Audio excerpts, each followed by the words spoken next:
भाइयों बहनों, 5 चरण का चुनाव समाप्त हो चुका है।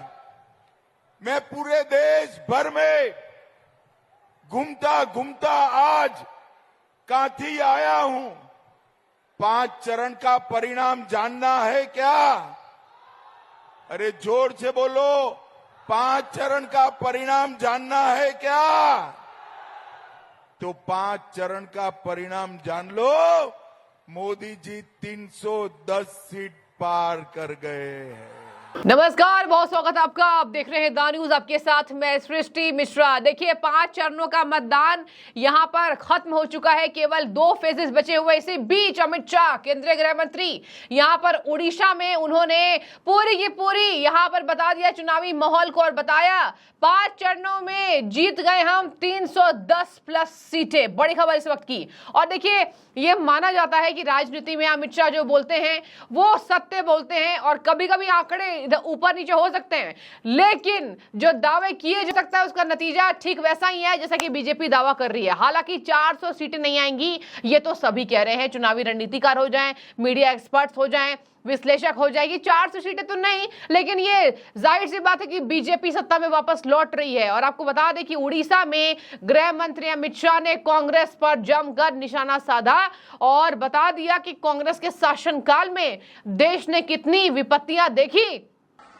यहां आपको कहने आया हूं भाइयों बहनों, गत चुनाव में संदीप पात्रा इसी विधानसभा में हारे और थोड़े वोट से रह गए थे। इस बार संदीप पात्रा जीतने वाले हैं, मगर मैं चाहता हूं संदीप पात्रा के जीतने का कारण ये विधानसभा नया गढ़ बने, नया गढ़ बने।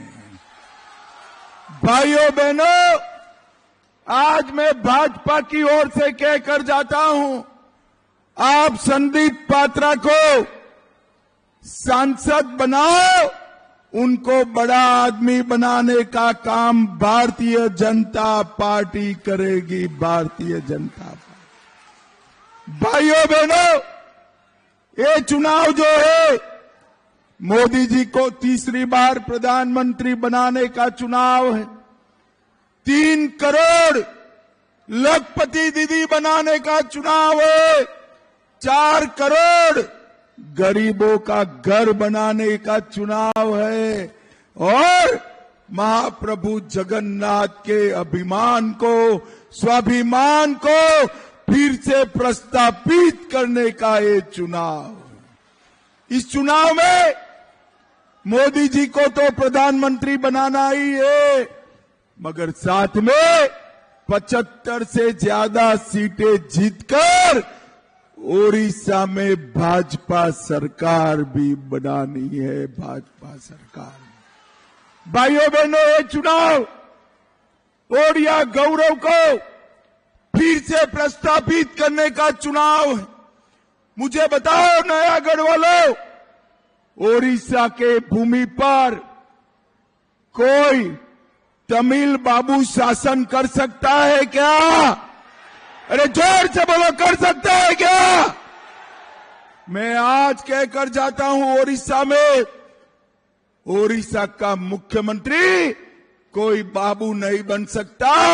यहीं का धरती पुत्र बनेगा जो ओडिया बोलता होगा। भाइयों बहनों, ये जो सरकार है उसने हमारे महाप्रभु के गौरव को तोड़ने का काम किया है। भाइयों बहनों, मैं आज कहना चाहता हूं, देश को कितना खोखला किया गया है। आपको बता दें, यहां पर अगर आप प्रियंका गांधी वाड्रा को देखें, राहुल गांधी को देखें, तो ये गिनाने में लगे हुए हैं कि गरीबी आ गई और यहां चुनाव आयोग निष्पक्ष नहीं है, ईडी सीबीआई निष्पक्ष नहीं है। इसी को लगातार आप देख रहे हैं, प्रधानमंत्री नरेंद्र मोदी इंटरव्यूज दे रहे हैं इंटरव्यूज में वो बता रहे हैं कि ईडी सीबीआई का दुरुपयोग हम नहीं कर रहे हैं, जबकि ईडी सीबीआई उस वक्त एक्टिव नहीं थी जितना काम करना चाहिए था कांग्रेस के शासनकाल में, यानी कि घोटालों को छुपाया जाता था। और अब ईडी सीबीआई काम कर रही है तो विपक्ष बौखला गया है। आइए आपको सिलसिलेवार तरीके से बताती हूं कि क्यों आखिर पवन खेड़ा ने चुनाव आयोग पर सीधे निशाना साध दिया और यहां केंद्रीय गृह मंत्री अमित शाह का दावा। ये ओडिया के सम्मान का सवाल है। एक बार ये बीजेडी की सरकार उखाड़ कर फेंक दो, यहां पर इसी भूमि का धरती पुत्र ओडिया भाषा बोलने वाला युवा मुख्यमंत्री देने का काम भारतीय जनता पार्टी। ये बाबुओं ने ओडिशा के अंदर लूट मचाई है। हमारे खनिज, हमारे खदान बेच खाए हैं। मैं आपको वादा करता हूं, भाजपा की सरकार बनाओ, ये जिन जिन लोगों ने भ्रष्टाचार किया है ये सभी बाबुओं को जेल के सलाखों के पीछे डालने का काम हम करेंगे। भाइयों बहनों, मुझे बताओ, महाप्रभु का रत्न भंडार पवित्र है या नहीं है? अरे जोर से बोलो, है या नहीं है? ये महाप्रभु के रत्न भंडार की चाबियां गुम हो गई, डुप्लीकेट चाबी बनाई, इसकी रिपोर्ट गुम हो गई और कहते भी नहीं है कितना हेर फेर किया है। मैं आपको कहकर जाता हूं, एक बार 75 विधानसभा की सीटें जिता दो, यहां हमारी सरकार बना दो, महाप्रभु के रत्न भंडार की पाई पाई ढूंढकर उनको गुम करने वालों को हम सजा देने का काम करेंगे। भाइयों बहनों, हमारा ओडिशा समग्र भारत में सबसे समृद्ध प्रदेश, इसकी भूमि के नीचे इतना खनिज है कि पूरे देश का खजाना भर जाए। मगर दुर्भाग्य की बात है, देश का सबसे समृद्ध प्रदेश का नागरिक, मेरा ओडिया भाई, देश में सबसे गरीब है। आज ओडिया युवा नौकरी के लिए अपनी युवा पत्नी को छोड़कर, बूढ़े माँ बाप को छोड़कर गुजरात, हरियाणा, महाराष्ट्र, तेलंगाना, तमिलनाडु जाता है। 5 बार 5 साल के लिए ओडिशा मोदी जी को दे दीजिए, हम ओडिशा में आप सबको नौकरी और रोजगारी मिले ऐसी व्यवस्था भारतीय जनता पार्टी की सरकार करेगी। मुझे बताओ ओडिशा वालों, हर गरीब को 5 लाख तक का सारा इलाज फ्री ऑफ कॉस्ट मिलता है, आयुष्मान भारत योजना का। हमारे ओडिया वासियों को भी मिलना चाहिए या नहीं मिलना चाहिए? जोर से बोलो, मिलना चाहिए या नहीं मिलना चाहिए? ये रोक कर बैठे, नवीन बाबू को रिटायर्ड कर दो, आयुष्मान भारत योजना हम 100 दिन में लागू कर देंगे। 100 दिन। भाइयों बहनों, भारतीय जनता पार्टी की सरकार गरीब कल्याण करने वाली सरकार है। आदिवासी, दलित, पिछड़ा समाज, माताएं, बहनें, युवाएं, किसान, उसका कल्याण करने वाली सरकार है। हमारे धर्मेंद्र जी ने पूरा एजेंडा पढ़ा है, मगर मैं आपको कुछ और बताना चाहता हूं। हम पूरे बुनकरों को 3000 रुपया उनको बुनकर कल्याण के लिए देने का काम। हम 310 सीटें जीत गए हैं। आपको बता दें, ममता हो जाए, केजरीवाल हो जाए, राहुल गांधी हो जाए, कांग्रेस हो जाए, पूरी कांग्रेस, सब कह रहे हैं 200 सीटों का नुकसान है। अरे भैया, आप आंकड़े बताइए, कौन से राज्य में कौन सी सीटें भाजपा की नहीं आ रही हैं? प्रशांत किशोर खूब वायरल हो रहे हैं, चुनावी विश्लेषक हैं, और देखिए एक बहुत बढ़िया भारत के पॉलिटिकल स्ट्रेटेजिस्ट हैं जिन्होंने सभी पार्टियों को नजदीक से देखा है, उनके साथ पार्टी की स्ट्रेटजी बनाई है और जीत भी दिलवाते आए हैं। उन्होंने साफ कह दिया कि अभी इस बार भाजपा को हराना मुश्किल है, बीजेपी तब तक नहीं हारेगी जब तक आप नॉर्थ और वेस्ट में बीजेपी की सीटें कम ना कर दे 80 और 100 से।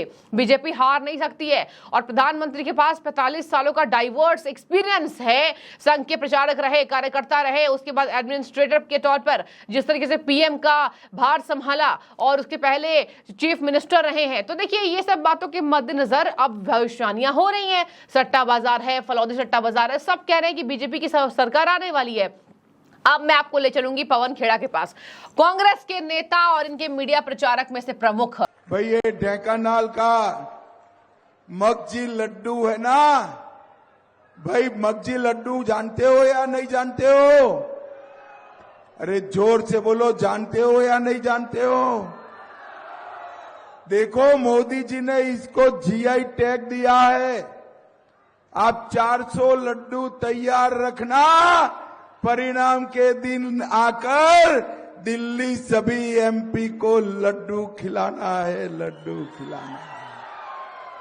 और 75 लड्डू और तैयार रखना। इस बार ओडिशा में भाजपा की राज्य सरकार भी बनने वाली है। भाइयों बहनों, धर्मेंद्र जी ने पूरी बात करी है। हमारे नेता नरेंद्र मोदी जी ने इस 10 साल के अंदर गरीबों के कल्याण के लिए ढेर सारे काम करे। देश के 80 करोड़ गरीबों को 5 किलो चावल मुफ्त देने का काम नरेंद्र मोदी जी ने किया है। नरेंद्र मोदी जी, ढेंकनाल वालों, चावल मिलता है ना 5 किलो, ये नरेंद्र मोदी जी भेज रहे हैं। 12 करोड़ शौचालय बनाए, 4 करोड़ से ज्यादा घर दिए, 10 करोड़ को उज्ज्वला का गैस का सिलेंडर दिया, 14 करोड़ लोगों को नल से जल दिया और 50 करोड़ लोगों को आयुष्मान भारत का फायदा देने का काम नरेंद्र मोदी जी ने किया है। पूरा देश नरेंद्र मोदी जी को तीसरी बार प्रधानमंत्री बनाने के लिए तैयार है। ओडिया वासियों, मुझे बताओ, आप भी कमल के निशान पर बटन दबाओगे क्या? अरे जोर से बोलो, दबाओगे ना? रुद्रपाणी जी को दिया हुआ एक एक वोट नरेंद्र मोदी को प्रधानमंत्री बनाएगा। नरेंद्र मोदी को। भाइयों बहनों, इस बार ओडिशा विधानसभा में भारतीय जनता पार्टी ओडिशा की ओडिया भाषा, ओडिया साहित्य, ओडिशा का गौरव और उत्कल भूमि के इतिहास के लिए चुनाव लड़ती। मुझे बताओ ढेंकनाल वालों, ओडिशा पर कोई तमिल बाबू शासन कर सकता है क्या? अरे जोर से बोलो, कर सकता है क्या? ये नवीन बाबू ने तमिल बाबुओं को हमारा ओडिशा का राजा बना दिया है। पवन खेड़ा चुनाव आयोग पर सीधे निशाना साध रहे हैं और इधर पीएम मोदी कह रहे हैं कि मुझे कोई दैवीय शक्ति की ऊर्जा मिलती है जो मैं लगातार चुनाव में काम कर रहा हूं और मुझ पर कोई दैवीय शक्ति है जो मुझे निरंतर बिना थके, बिना हारे और डटकर काम करने की ऊर्जा देती रहती है। प्रधानमंत्री ने कई बार ये बातें कही है और बता दें आपको, पूर्व कांग्रेस नेता आचार्य प्रमोद कृष्णम, जिनको पार्टी ने निकाल दिया कि आप पार्टी विरोधी बातें कर रहे हैं, तो उन्होंने भी कई बार कहा कि जब भी हम प्रधानमंत्री से मिलते हैं तो ऐसा अनुभव होता है कि उनके पास कोई दैवीय शक्ति है, इतने बड़े देश को वो चला रहे हैं और ऊर्जावान दिखते हैं, शक्ति दिखती है उनके अंदर, तो ऐसा महसूस होता है। इसी बीच में आपको बता दूं, पवन खेड़ा और जयराम रमेश हो जाए, कांग्रेस महासचिव, सब अभी बौखलाए हुए हैं। देखिए क्या कह रहे हैं, आपको मैं ले चलूंगी पवन खेड़ा के पास। पवन खेड़ा ने चुनाव आयोग के आंकड़े जो जाहिर किया गया है उस पर निशाना साधा है और कह रहे हैं कि चुनाव आयोग ने यहां पर आंकड़े छुपाए हैं, क्योंकि बीजेपी को भारी नुकसान हो रहा है। कई जगहों से ईवीएम गायब है। कहां गए ईवीएम? चुनाव आयोग के आंकड़ों में जो वोटों का अंतर दिखाई दे रहा है, अब उसके हिसाब से 20,000 वोट ऐसे हैं जिनके आंकड़े सही तरीके से नहीं मिले हैं। तो क्या चुनाव आयोग इस पर निष्पक्ष और गहनता से जांच करेगा? देखिए क्या कह रहे हैं। कांग्रेस ने मतदान आंकड़े देरी से जारी करने को लेकर इलेक्शन कमीशन पर अब सवाल खड़े कर दिए हैं और कह रहे हैं जयराम रमेश और पवन खेड़ा की ऐसी बातों से वोटर परेशान हो रहे हैं। देखिए, आप देख सकते दर्शकों, कभी ईवीएम पे ठीक रहा, कभी चुनाव आयोग पे ठीक रहा। ईडी सीबीआई तो पहले थी ही, लेकिन अभी चुनाव चल रहे हैं तो चुनाव में कौन एक्टिव होता है? तो ECI, election commission of India, और यहां पर डायरेक्ट निशाना साध रहे हैं, जबकि चुनाव आयोग निष्पक्ष यहां पर कार्रवाई करती नजर आती है। बता दें आपको, इन्होंने बोला है, देखिए क्या, अंतिम आंकड़ा तैयार करने में 10 से 11 दिन का समय चुनाव आयोग क्यों लेता है? उसके बाद वास्तविक समय के आंकड़ों और अंतिम आंकड़ों के बीच में 1.7 करोड़ मतों का अंतर पाया जाता है।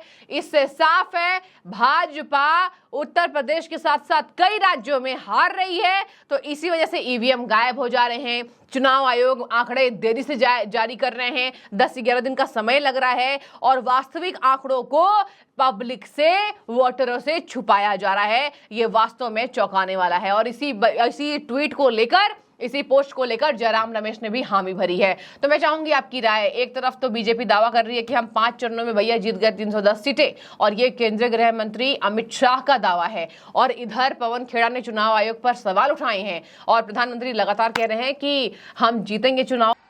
कि महाप्रभु के चारों दरवाजे खोलने चाहिए या नहीं खोलने चाहिए? जोर से बोलो, खोलने चाहिए या नहीं खोलने चाहिए? महाप्रभु के सम्मान को पुनः प्रस्तापित करना चाहिए या नहीं करना चाहिए? भाइयों बहनों, आज मैं यहां से नवीन बाबू को सीधा पूछना चाहता हूं। नवीन बाबू, आपके बाबू का मुझे जवाब नहीं चाहिए, जवाब ओडिया में दीजिए। रत्न भंडार की चाबियां कहां गुम हो गई? नवीन बाबू, आप मुझे जवाब दीजिए, डुप्लीकेट चाबी बनाई है या नहीं बनाई है? नवीन बाबू, आप जवाब दीजिए। डुप्लीकेट चाबी से ये भंडार खोला गया या नहीं खोला गया? अरे नवीन बाबू, जवाब दीजिए। आपने रत्न भंडार की जांच आयोग का रिपोर्ट क्यों छुपा कर रखा है? भाइयों बहनों, मैं आपको कहने आया हूं, उड़ीसा में भाजपा सरकार बना दीजिए, रानी साहिबा को और हमारे डॉक्टर को जिता दीजिए। 100 दिन के अंदर जिन्होंने रत्न भंडार में डाका डाला है, उसको उल्टा लटका कर सीधा करने का काम भारतीय जनता पार्टी करेगी। ये हमारे ओडिशा को लूट खसोट करने का जगह बना है। भाइयों बहनों, मैं आपको कहने आया हूं, ओडिशा देश का सबसे समृद्ध प्रदेश, इसकी भूमि में सबसे ज्यादा खनिज है, मगर दुर्भाग्य देखिए, जो प्रदेश सबसे ज्यादा समृद्ध है, वहां के लोग सबसे ज्यादा गरीब हैं। भाइयों बहनों, ये विडंबना दूर करनी है तो एक ही रास्ता है, नरेंद्र मोदी जी को शासन देना, भारतीय जनता पार्टी की सरकार बनाना।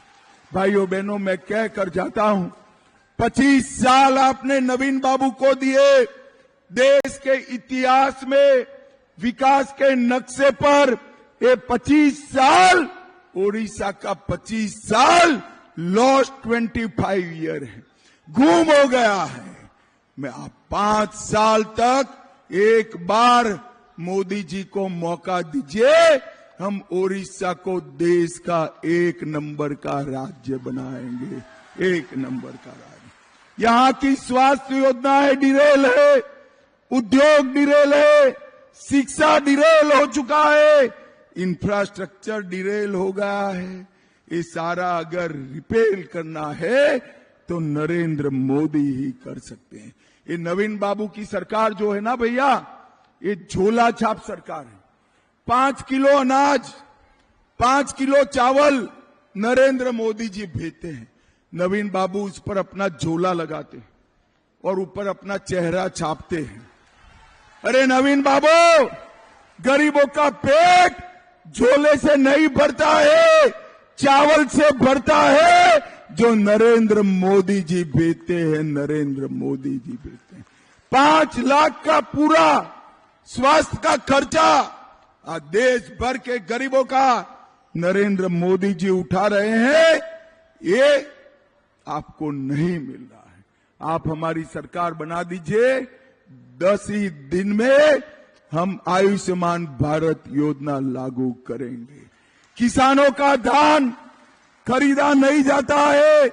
मैं आज कहकर जाता हूं, किसानों का धान हम 3100 रुपया क्विंटल से 1-1 किलो धान खरीदने का काम भारतीय जनता पार्टी की सरकार करेगी। मुझे इस बार कोई डाउट नहीं है कि बीजेपी सत्ता में वापस नहीं आने वाली है। हमने काम किया है और पब्लिक का जो प्यार है, जो जनता का समर्थन है, वो भरपूर इस बार हमें मिल रहा है और मुझ पर कोई दैवीय शक्ति काम करती है जो मुझे दिन रात निरंतर ऊर्जा देती रहती है। क्या आपकी राय है? क्या आपको भी लगता है कि 5 चरण बीत जाने के बाद बीजेपी में जो कॉन्फिडेंस है वो सही है, या आज चुनावी स्तर पर आसपास के माहौल में आपको क्या लगता है, किसकी जीत किसकी हार?